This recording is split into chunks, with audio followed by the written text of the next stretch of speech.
Alright everybody, welcome back to the channel. It's just going to be a quick crop update. I am standing in the middle of my corn here, and I've got you guys up on the selfie stick. See if you guys can find me all the way down here. I think I've got you guys about level with the corn. Stick my hand up here. It's more than 10 foot tall. It is doing good for sure. I am one happy farmer, to say the least. Bring it down here, I'll flip you around. So this is what it looks like underneath the canopy. I couldn't be happier with how it turned out this year. Probably, I don't know, 80% of the fields look like this once you get into the corn. On the outside edges you don't, because you get the sunlight that comes in and allows stuff to grow, but with the way this is looking, I could not be happier. I should get a very good crop off of this year. This is just the first field, and it's all growing pretty darn good. Go ahead and walk out here.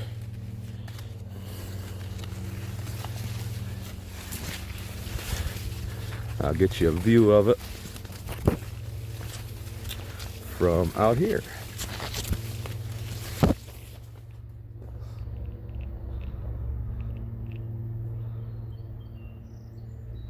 Kind of a view, huh? Bring you up on the stick. I'm not sure what I'm showing you guys here, because I can't see it, but hopefully you guys get to see some nice, pretty tall corn. Like I said, I am very happy. Very, very happy.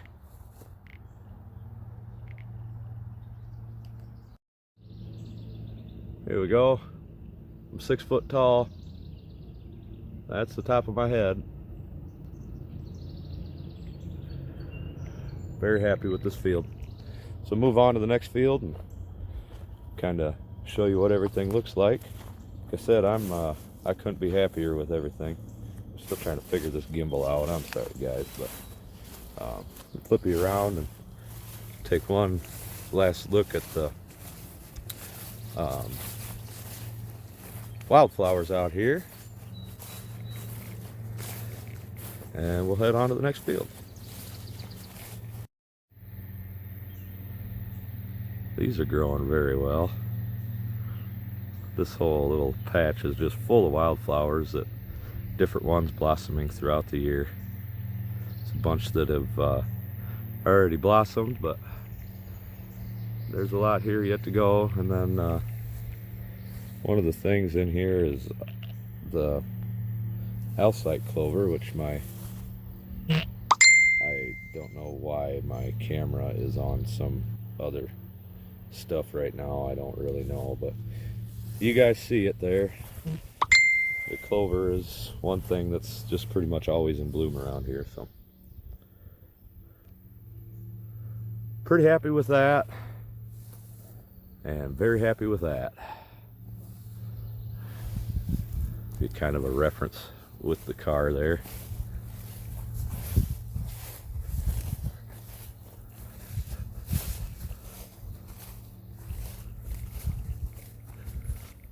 One happy farmer, that's for sure. Okay, so here's something that I want to talk about. You see all the iron weeds here, river weeds, whatever you guys want to call them. This is a big reason why I decided not to plant end rows this year. Because turning around in this, I'm unable to control these weeds out here, period. It's just how it is. But I want you to see something here when I walk into this corn, where I'm actually able to cultivate. If you notice, the river weeds just kind of cease to exist in here. Of course, you're going to have a couple, but nothing like out there where it's just a disaster. Definitely helps out quite a bit without having those end rows, because now I can just take and mow these over or disc them up, combination of both, and then we're not adding to the seed bank next year. So that's kind of my goal here. You never turn it around in these end rows, you just don't get the corn, you don't get the canopy. So basically your end rows look like this even after cultivating. So this was a problem that was in the field when I got it, and being organic, it just obviously turned into a bigger problem. But right here, this is kind of one of the reasons that I've got rid of end rows, because I noticed it happening on all of the end rows. The weeds would start to get like this. So this year we got pretty good control over it. Like I said, I walked you in there and you see the lack of river weeds. There's some in there, but nothing like it would be. And next year I'll have a zapper of my own, as long as they get it built for me. Let's put it that way. They're supposed to have it built for me by next spring, so I have a zapper of my own, and I'll be able to come through and zap these weeds and the beans as they come up, which is going to be a game changer for sure. You guys see how easy it is to control it in the corn. When the soybeans come around, not so much. So yeah, that's this field. As you can see, it's doing really good. This is a different number corn. Doesn't seem to be growing quite as tall, but it's got that nice dark green color to it. Nice thick stalks, sturdy solid stalks, and I think we'll get one heck of a crop out of it. Now this is one that's going to be fully organic, so very happy with this field. Another example of me being one happy farmer. Got you guys up on the selfie stick looking up. I'm just gonna walk into this corn here. Okay, so you guys are probably, you're a good 11 feet in the air or better. I mean, you're extended to the extent of my reach, and then I don't know, this selfie stick's probably 1.5 feet long, 18 inches I'd say. Look at that.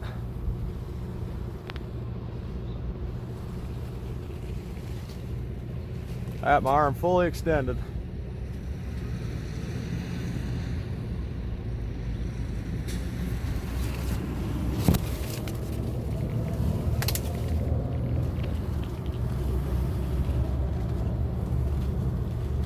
Everything's looking good in here.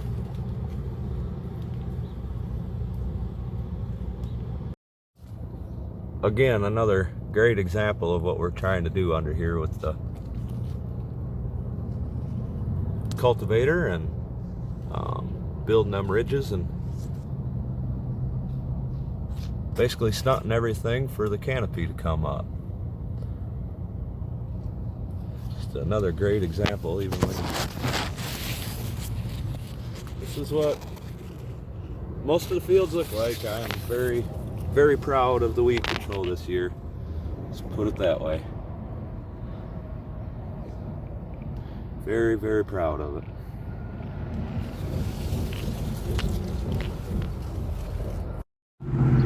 It's my field over there. As you can see, that looks beautiful as well.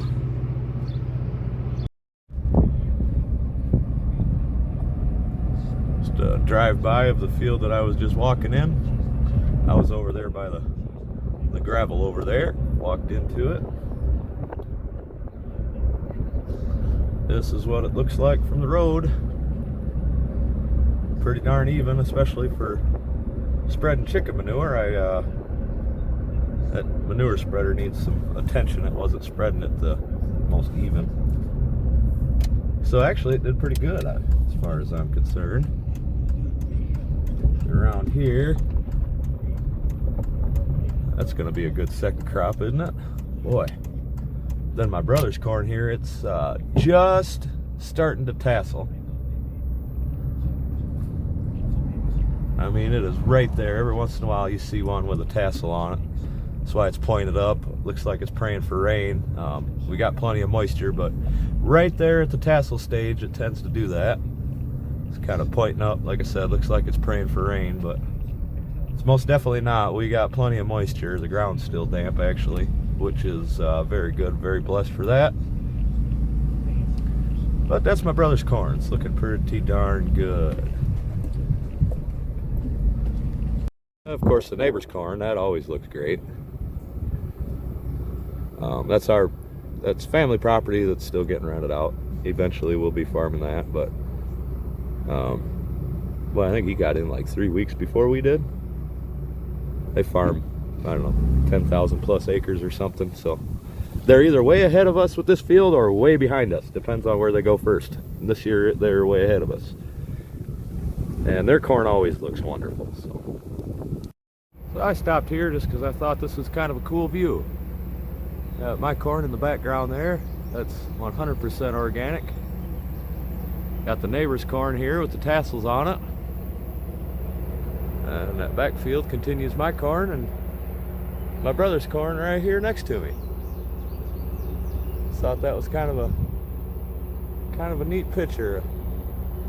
3 different farming styles that look like they are just doing great. I mean, all 3 of these fields, we are just very blessed for the rain that we've gotten and the weather that we've gotten, and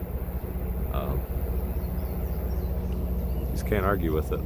Can't argue with it around here. Very lucky. And I mean, look at those crops. Look at that organic corn down there. Look at the color, green that it is. I mean, that dark, just beautiful. I am one happy farmer. Plow down and some chicken manure out there. Bunch of cultivation passes. You got yourself some beautiful organic high dollar corn. Yeah, make it sound simple, right? But again, you see how even that field is. I'm very happy with how everything worked out, especially with that manure spreader needing to be rebuilt the way it was. It was kind of leaving some thick lines through the field. Wasn't getting it spread very evenly, but looking at it here, you can't tell. So, one happy farmer. All right, so this is the last field we're going to look at.